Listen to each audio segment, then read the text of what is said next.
ನಾವು ಮೊದಲು ತಿಳ್ಕೊಂಡಿದ್ದು ಕರ್ನಾಟಕವೇ ನಾವು ನಂಬರ್ 1 ಭಾಗದಲ್ಲಿದ್ದೇವೆ ಅಂತಕ್ಕಂಥದ್ದಿತ್ತು ನನಗೆ. ಕರ್ನಾಟಕದಲ್ಲಿ ನಾವಿವತ್ತು ಸುಮಾರು 42% ಉತ್ಪಾದನೆಯಲ್ಲಿ ದೇಶಕ್ಕೆ ಕರ್ನಾಟಕದ ಕೊಡುಗೆ ಇದೆ. ಇವತ್ತು ರೇಷ್ಮೆ ಉತ್ಪಾದನೆ ಇವತ್ತೇನು ಸುಮಾರು 40,000 ಮೆಟ್ರಿಕ್ ಟನ್ನವರೆಗೆ ಇವತ್ತು ಉತ್ಪಾದನೆಯನ್ನು ನಾವೇನು ಮಾಡ್ತಾ ಇದ್ದೇವೆ.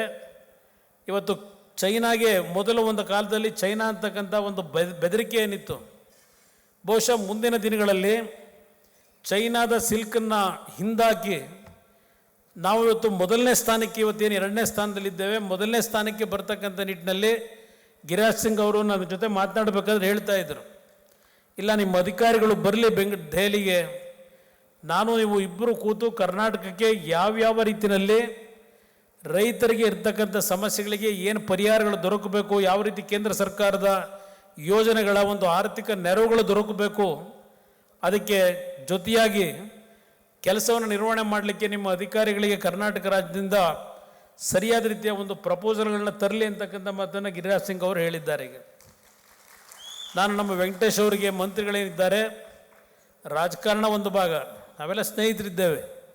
ಇವತ್ತು ಒಂದು ಅವಕಾಶಗಳಿದೆ. ವಿಶೇಷವಾಗಿ ಒಂದು ಕಾಲದಲ್ಲಿ ನಮ್ಮ ರೈತರು ಭಾಳ ಸಂಕಷ್ಟದಲ್ಲಿದ್ದರು.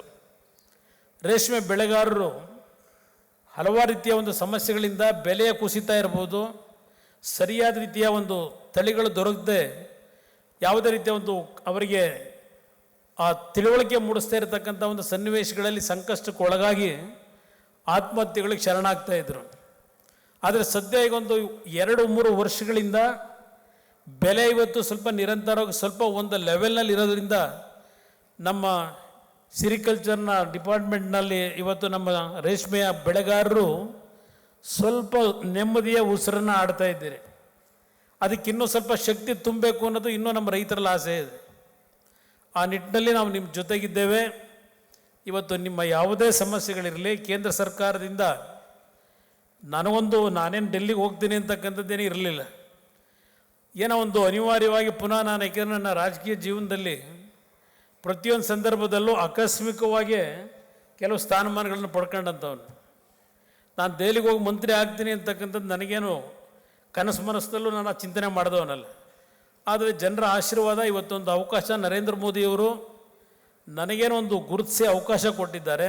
ಇವತ್ತು ಕೇಂದ್ರ ಸರ್ಕಾರದಲ್ಲಿ ಸುಮಾರು 1,52,000 ಕೋಟಿ ರೂಪಾಯಿಗಳನ್ನು ಇವತ್ತು ನಮ್ಮ ಅಗ್ರಿಕಲ್ಚರ್ ಸೆಕ್ಟರ್ಗೆ ಹಣವನ್ನು ಕೊಟ್ಟಿರ್ತಕ್ಕಂಥದ್ದು ಅಷ್ಟೇ ಅಲ್ಲ, ಪ್ರತಿಯೊಂದು ಕ್ಯಾಬಿನೆಟ್ ಸಭೆಗಳಲ್ಲಿ ಪ್ರತಿ ಬುಧವಾರ ಕ್ಯಾಬಿನೆಟ್ನಲ್ಲಿ ಹಲವಾರು ವಿಷಯಗಳನ್ನು ನಾವೇನು ಒಪ್ಪಿಗೆ ಕೊಡ್ತೇವೆ.